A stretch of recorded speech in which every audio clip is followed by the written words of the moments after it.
Hello everyone, myself Bhumi and you are watching my channel Bhumi maths classes. इस video में मैं chapter 6 करा रही हूँ। चैप्टर का नाम है लाइंस एंड एंगल्स और एक्सरसाइज जो है हमारी 6.1 है। क्वेश्चन सेकंड में करा रही हूँ। आई होप कि आपको मेरा एक्सप्लेनेशन है वो जो समझ आएंगे। If you like my work please do like share and subscribe my channel. तो स्टार्ट करते हैं question number second. Question number second है हमारे पास इन फिगर 6.14। ये 6.14 है। लाइन एक्स एंड वाई और एम और एन, दीज टू लाइन्स जो हैं they are intersecting at O, यहाँ पर इंटरसेक्ट कर रही हैं। If P O Y is 90, ये एंगल 90 दिया हुआ है। And these two angles A and B, इनके रेशियोज दिए गए हैं। तो हमें फाइंड एंगल सी निकालना है। तो सबसे पहले हमें क्या करना पड़ेगा, हमें करना है गिवन जो है वो लिख लेते हैं पहले।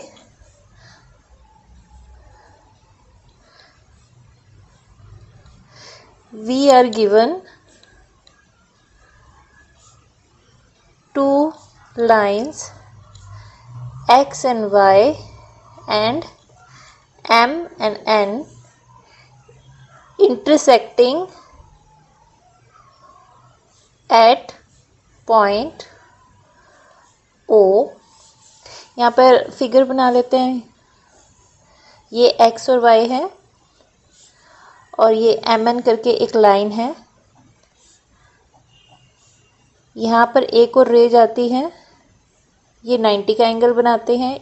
ये है P, ये एंगल जो है A है, ये B है और ये एंगल C है। ये फिगर है हमारे पास।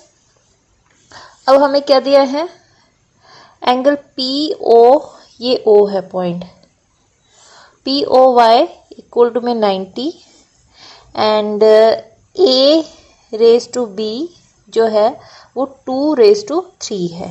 ये सारी चीज़ें हमें गिवन है कि टू लाइन्स है जो वो इंटरसेक्ट करी है O पर, और ये तीन एंगल्स हमें, दो एंगल तो रेशियो में दिए हैं, एक 90 का दिया है।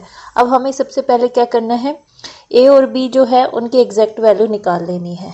तो सबसे पहले हम क्या करेंगे, और टू फाइंड में हम लिख लेते हैं एंगल C। ठीक है, तो सोल्यूशन में देखते हैं। Take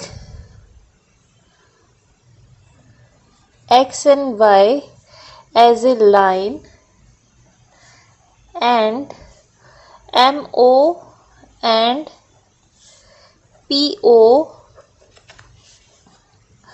are the rays on XY।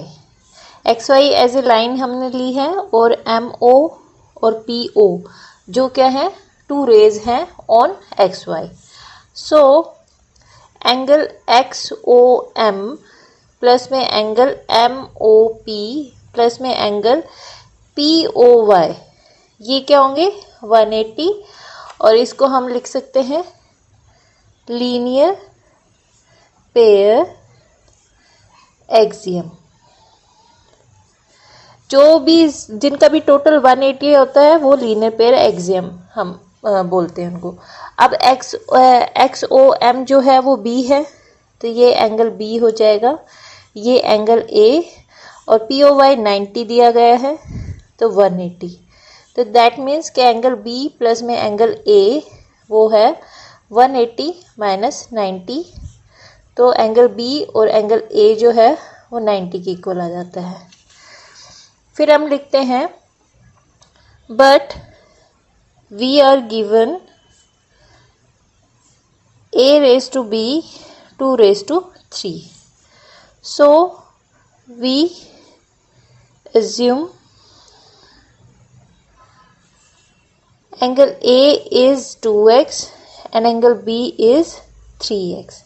हम एंगल A को, क्योंकि ये रेशियो में है, 2 और 3 इनकी एग्जैक्ट वैल्यू नहीं है, रेशियो दिया हुआ है, इसलिए हम इसको 2x और 3x लेते हैं और इसको इक्वेशन 1 मानते हैं। यहाँ पर हम लिखते हैं putting value of A and B in equation first. Equation first में हम डालते हैं A हमारे पास, B हमारे पास 3x है और A हमारे पास 2x है, इक्वल टू में 90। यहाँ से ये 5x आ जाता है, 90 x को हम 90 x यहाँ रखते हैं, 90 को 5 से डिवाइड करते हैं तो 18 आ जाता है। तो हमारे पास x की वैल्यू क्या है, 18 डिग्री। अब यहाँ से हम क्या करते हैं, a की वैल्यू निकाल लेते हैं।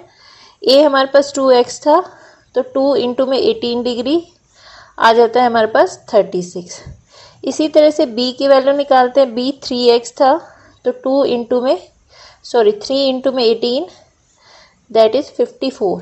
तो ये हमारे पास a और b की वैल्यू आ गई है। अब हमें क्या करना है, c की वैल्यू निकालनी है। अब c हम कैसे निकालेंगे, अब हमें M N as a line लेनी है और ये दो एंगल, ये लीनियर पेयर एक्सियम जो है, लीनियर पेयर लेने हैं, बनाने हैं।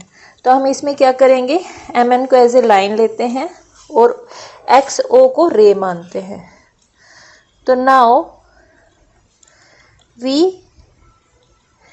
Take M N as a line and X O is a ray on M N. रे होगी एम एन पे। सो एंगल, कौन कौन से एंगल बनते हैं अब हमारे पास, एक्स ओ एम और एक्स ओ एन, ये दो एंगल बनते हैं हमारे पास। तो हम लिखते हैं एक्स ओ एम प्लस में X O N equal to में 180। एक्स ओ एम हमारे पास बी था, तो एंगल बी लिख देते हैं और ये एंगल सी 180। एंगल बी हमने अभी निकाला है 54, एंगल सी ये आ जाता है 180।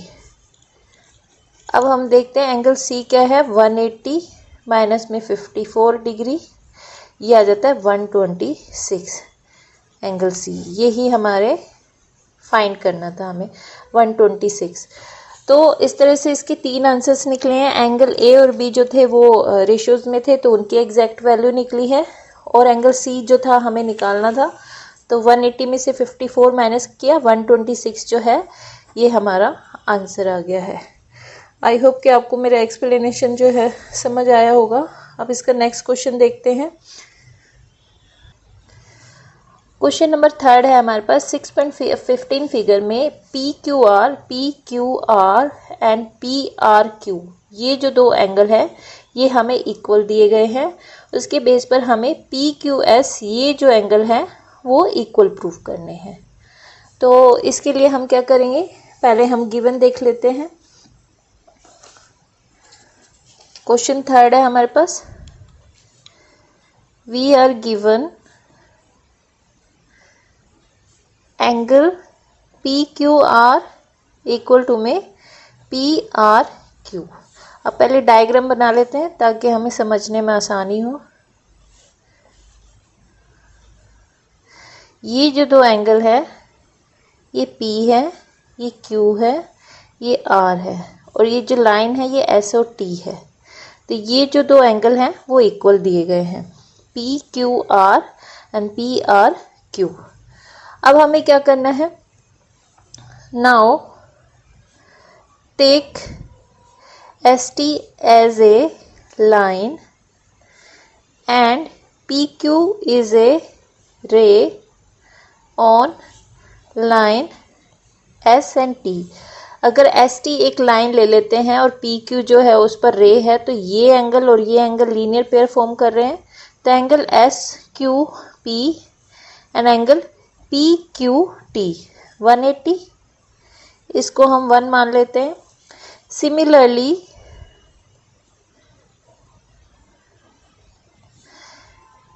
ST as a line and PR, अब ये PR को हम एज ए रे ले रहे हैं, is a ray on ST।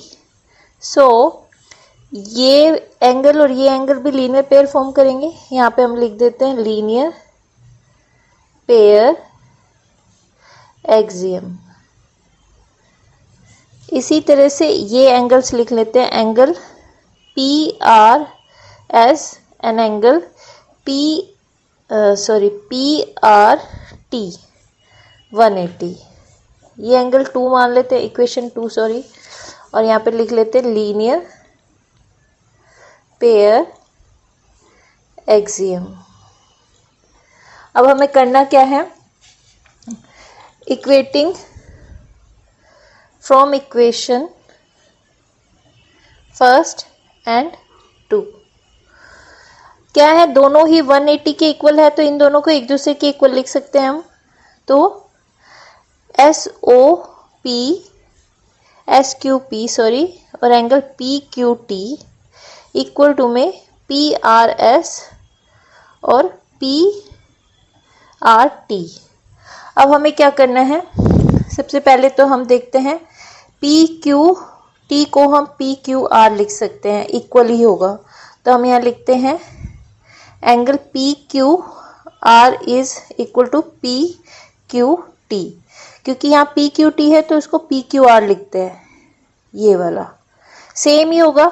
इसको यहाँ तक बोल दो या इसको यहाँ तक बोल दो, एंगल वही सेम बन रहा है, तो इसी बेस पर हमने ये इसी तरह से PRS इक्वल टू में PRQ।